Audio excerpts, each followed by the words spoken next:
AIIMS ಕಿಚನ್ಗೆ ಸ್ವಾಗತ.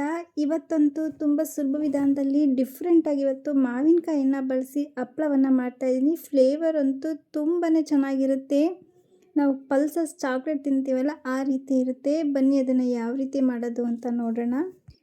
ಮೊದಲಿಗೆ ನಾನು 1 ಬಟ್ಲಷ್ಟು ರವೆಯನ್ನು ತಗೊಂಡಿದ್ದೀನಿ. ನಾವು ಉಪ್ಪಿಟ್ಟಿಗೆ ಬಳಸ್ತೀವಲ್ಲ ರವೆ, ಅದನ್ನೇ ನಾನು ತಗೊಂಡಿದ್ದೀನಿ. 1 ಬಟ್ಲು ತಗೊಳ್ಳಿ. ನೀರನ್ನು ಕೂಡ ಅದೇ ಬಟ್ಲಿನಲ್ಲಿ ಬಳಸ್ಕೊಳ್ಳಿ. ಇವಾಗ ಇದನ್ನು ಒಂದು ಸಲ ಚೆನ್ನಾಗಿ ತೊಳೆದು ಇದನ್ನು ನೆನೆಸಿ ಇಡಬೇಕು. ಅರ್ಧ ಗಂಟೆ ಚೆನ್ನಾಗಿ ನೆನೆಸಿ ಇಡಿ.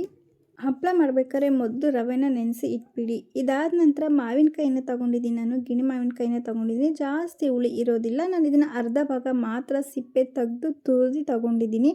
1 ಮಾವಿನಕಾಯಿಲಿ ಅರ್ಧ ಭಾಗ ಮಾತ್ರ ತಗೊಂಡಿದ್ದೀನಿ ಅಷ್ಟೇ. ನೀವು ಜಾಸ್ತಿ ಪ್ರಮಾಣದಲ್ಲಿ ಮಾಡಬೇಕು ಅಂದರೆ ನೀವು ಪೂರ್ತಿ ಬಳಸ್ಕೋಬೋದು. ನಾನು ಕಡಿಮೆ ಪ್ರಮಾಣದಲ್ಲಿ ಮಾಡ್ತಾ ಇರೋದ್ರಿಂದ ಅರ್ಧ ಮಾತ್ರ ಬಳಸ್ಕೊಂಡಿದ್ದೀನಿ. ಇದಾದ ನಂತರ ನಾನು ಮಸಾಲ ರುಬ್ಕೊತಾ ಇದ್ದೀನಿ. ಹಸಿರು ಮೆಣಸಿನ್ಕಾಯಿ ತೊಗೊಂಡಿದ್ದೀನಿ. ಖಾರಕ್ಕೆ 4 ತೊಗೊಂಡಿದ್ದೀನಿ. ನೀವು ಹೆಚ್ಚು ಬೇಕು ಅಂದರೆ ಸೇರಿಸ್ಕೋಬೋದು. ಸ್ವಲ್ಪ ಕೊತ್ತಂಬರಿ ಸೊಪ್ಪನ್ನು ತಗೊಂಡಿದ್ದೀನಿ. ಈಗ ತುರಿದು ಇಟ್ಕೊಂಡಿದ್ವಲ್ಲ ಮಾವಿನಕಾಯಿನ ಅದನ್ನು ಸೇರಿಸ್ಕೊತಾ ಇದ್ದೀನಿ. ನೀವು ಕಟ್ ಮಾಡಿ ಕೂಡ ಹಾಕೋಬೋದು. ಜಾರ್ ಕೆಪಾಸಿಟಿ ಮೇಲೆ ನೀವು ನೋಡಿಕೊಂಡು ಮಾಡ್ಕೊಳ್ಳಿ. ತುರಿದು ಹಾಕ್ಕೊಳ್ಳೋದೇ ಬೆಸ್ಟು ಅಂತ ಅಂದ್ಕೊತೀನಿ. ಒಂದು ಸಲ ನೀರು ಹಾಕ್ತಲೇ ಹಾಗೇ ರುಬ್ಕೊಂಡ್ಬನ್ನಿ. ನೋಡಿ ಇವಾಗ ಇನ್ನೊಂದು ಸಲ ನಾನು ಸ್ವಲ್ಪ ನೀರು ಹಾಕ್ಕೊಂಡು ಆದಷ್ಟು ನುಣ್ಣಗೆ ರುಬ್ಕೊಳ್ಳೋದಕ್ಕೆ ಟ್ರೈ ಮಾಡ್ಕೊಳ್ಳಿ. ತರ್ತರಿಯಾಗಿದ್ದರೆ ಚೆನ್ನಾಗಿ ಬರೋದಿಲ್ಲ. ನಾನು ಇವಾಗ ಇದನ್ನು ಸೋಸ್ಕೊತಾ ಇಲ್ಲ, ನಾನು ಹಾಗೆಯೇ ಡೈರೆಕ್ಟಾಗಿ ಹಾಕ್ಕೊತೀನಿ.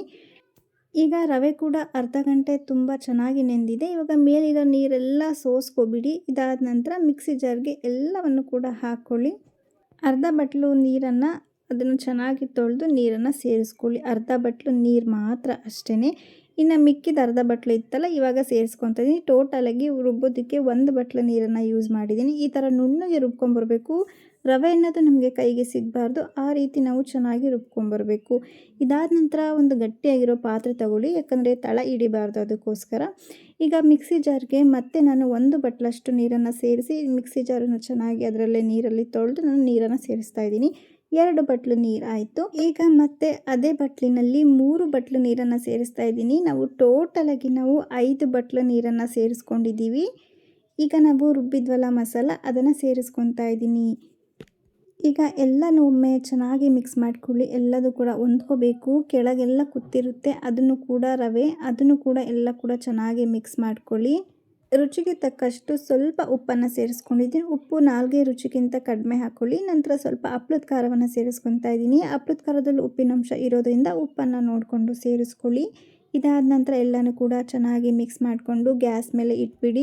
ಐ ಫ್ಲೇಮಲ್ಲೇ ಕೊಟ್ಕೊಂಡು ಚೆನ್ನಾಗಿ ಇದನ್ನು ಕಂಟಿನ್ಯೂಸ್ ಆಗಿ ತಿರುಗಿಸ್ತಾ ಬನ್ನಿ. ಕೈ ಬಿಡಕ್ಕೆ ಹೋಗಬೇಡಿ, ತಳ ಹಿಡಿದು ಬಿಡುತ್ತೆ. ಇದು ಚೆನ್ನಾಗಿ ಗಟ್ಟಿ ಆಗಬೇಕು. ಅಲ್ಲಿವರೆಗೂ ಕೂಡ ನಾವು ಕೈ ಬಿಡ್ದಂಗೆ ಐ ಫ್ಲೇಮಲ್ಲೇ ಕೊಟ್ಕೊಂಡು ಚೆನ್ನಾಗಿ ತಿರುಗಿಸ್ತಾ ಬನ್ನಿ. ಗಂಟಿಲ್ಲದ ರೀತಿ ಚೆನ್ನಾಗಿ ಇದು ಬೇಯ್ತಾ ಬರುತ್ತೆ. ನೋಡಿ ಇವಾಗ ಅದು ಗಟ್ಟಿ ಆಗ್ತಾ ಬರ್ತಾ ಇದೆ. ಇದು ಪೂರ್ತಿ ಗಟ್ಟಿಗಾದ ನಂತರ ನಾವು ಮೀಡಿಯಮ್ ಫ್ಲೇಮಲ್ಲಿ ಕೊಟ್ಕೊಂಡು ಚೆನ್ನಾಗಿ ಇದನ್ನು ಬೇಯಿಸ್ಕೋಬೇಕು. ಚೆನ್ನಾಗಿ ಬೆಂದ್ರೇ ಹಪ್ಪಳ ಚೆನ್ನಾಗಿ ಬರೋದು. ಹಪ್ಪಳ ಒಣಗೋಕ್ಕೆ ಹಾಕಿದಾಗ ಅದು ಸೀಲ್ ಬಿಡೋದಾಗಲಿ ಆಗೋದಿಲ್ಲ. ಹಾಗಾಗಿ ಟೈಮ್ ಕೊಟ್ಟು ನಾವು ಒಂದೊಂದು 20 ನಿಮಿಷನಾದ್ರು ಚೆನ್ನಾಗಿ ಇದನ್ನು ಬೇಯಿಸ್ಕೋಬೇಕು. ನೋಡಿ ಇವಾಗ ಕುದಿ ಬರ್ತಾ ಇದೆ. ಈ ಥರ ಕುದಿ ಬರೋವರೆಗೂ ಕೂಡ ನಾವು ಕೈ ಬಿಡ್ದಂಗೆ ಚೆನ್ನಾಗಿ ತಿರುಗಿಸ್ತಾ ಇರಬೇಕು. ಇನ್ನೂ ಕೂಡ ಒಂದು 5 ನಿಮಿಷ ಚೆನ್ನಾಗಿ ಬೇಯಿಸ್ಕೊಳ್ಳಿ. ನಮಗೆ ಚೆನ್ನಾಗಿ ಬೆಂದಷ್ಟು ಚೆನ್ನಾಗಿ ಬರುತ್ತೆ. ಇವಾಗ ಫೈನಲ್ ಲಾಸ್ಟಾಗಿ ಕುದಿ ಬಂದಾಗಿ ಒಂದು 5 ನಿಮಿಷ ಆದಮೇಲೆ ನಾವು ಗ್ಯಾಸ್ ಆಫ್ ಮಾಡ್ಕೊಬೇಕು.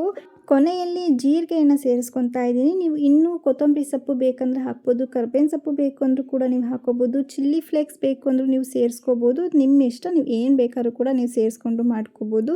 ನಾನೆಲ್ಲ ರುಬ್ಬಿ ಹಾಕಿರೋದ್ರಿಂದ ಇಲ್ಲಿ ಏನೂ ಆಗ್ತಾಯಿಲ್ಲ. ಚೆನ್ನಾಗಿ ಒಂದು 2 ನಿಮಿಷ ಮಿಕ್ಸ್ ಮಾಡ್ಕೊಳ್ಳಿ ಅಷ್ಟೇ. ಇದನ್ನು ಪೂರ್ತಿ ಕಂಪ್ಲೀಟಾಗಿ ತಣ್ಣಗಾಗೋದಕ್ಕೆ ಬಿಟ್ಬಿಡಿ.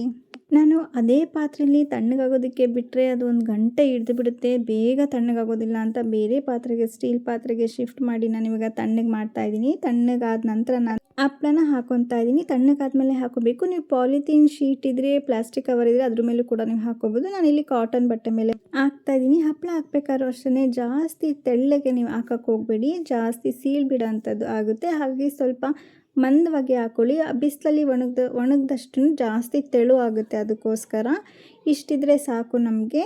ಇವಾಗ ನಾನು ಇದನ್ನು ಕಂಪ್ಲೀಟಾಗಿ ಬಿಸಿಲಲ್ಲಿ ಒಣಗಿಸಿದ್ದೀನಿ. 1 ದಿವಸ ಒಣಗಿಸಿದ್ದೀನಿ ಅಷ್ಟೇ. ತುಂಬ ಚೆನ್ನಾಗಿ 1 ದಿವಸಕ್ಕೆ ಒಣಗಿಬಿಡುತ್ತೆ ಜಾಸ್ತಿ ಬಿಸಿಲಿದ್ದಾಗ. ಈಗ ಕಂಪ್ಲೀಟಾಗಿ ಒಣಗಾದ ನಂತರ ನಾನು ಅದರ ಬೆಳಗ್ಗೆಗೆ ಇದು ನೋಡಿ ಇವಾಗ ಬಟ್ಟೆಗೆಲ್ಲ ಅಂಟ್ಬಿಟ್ಟಿರುತ್ತೆ. ಇದನ್ನು ತೆಗಿಯೋಕ್ಕೆ ಆಗೋದಿಲ್ಲ ಅಂತ ಅಂದ್ಕೋಬೇಡಿ. ಇದನ್ನು ಉಲ್ಟಾ ಮಾಡಿ ಅದ್ರ ಮೇಲ್ಗಡೆ ನೀರನ್ನು ಸ್ಪ್ರೆಡ್ ಮಾಡಿ ಸ್ವಲ್ಪ ಹಾಕಬೇಡಿ, ಜಾಸ್ತಿನೇ ಸೇರಿಸಿ. ಅದು ಹಾಕಿದ ಕೂಡಲೇ ಹಪ್ಪಳ ಬಿಟ್ಟು ಬರೋದಿಲ್ಲ. ಒಂದು 2-3 ನಿಮಿಷ ಬಿಡಿ, ಟೈಮ್ ಕೊಡಿ. ಅದು ಹಪ್ಪಳ ಸ್ವಲ್ಪ ಕೆಳಗಿನ ಭಾಗ ನೆಂದಾಗ ನಮಗೆ ಈ ಥರ ತೆಗ್ದಾಗ ತುಂಬ ಸುಲಭ ವಿಧಾನದಲ್ಲಿ ಬರುತ್ತೆ. ಈಗ ಕೆಲವೊಬ್ಬರಿಗೆ ಪ್ಲಾಸ್ಟಿಕ್ ಕವರ್ ಮೇಲೆ ಹಾಕೋದಕ್ಕೆ ಇಷ್ಟ ಇರೋದಿಲ್ಲ, ಅಂಥವರು ಈ ಥರ ಕಾಟನ್ ಬಟ್ಟೆ ಮೇಲೆ ನೀವು ಹಾಕ್ಕೊಂಡು ಮಾಡ್ಕೋಬೋದು, ತುಂಬ ಚೆನ್ನಾಗಿ ಬರುತ್ತೆ. ಕೂಡ ತೆಗ್ದಾದ ನಂತರ ಮತ್ತೆ ಬಿಸಿಲಲ್ಲಿ ಒಂದು ಅರ್ಧ ಗಂಟೆ ಒಣಗಿಸಿ ತಗೊಂಡಿದ್ದೀನಿ ನಾನು. ಈಗ ನೋಡಿ ತುಂಬ ಚೆನ್ನಾಗಿ ಒಣಗಿ ರೆಡಿಯಾಗಿದೆ.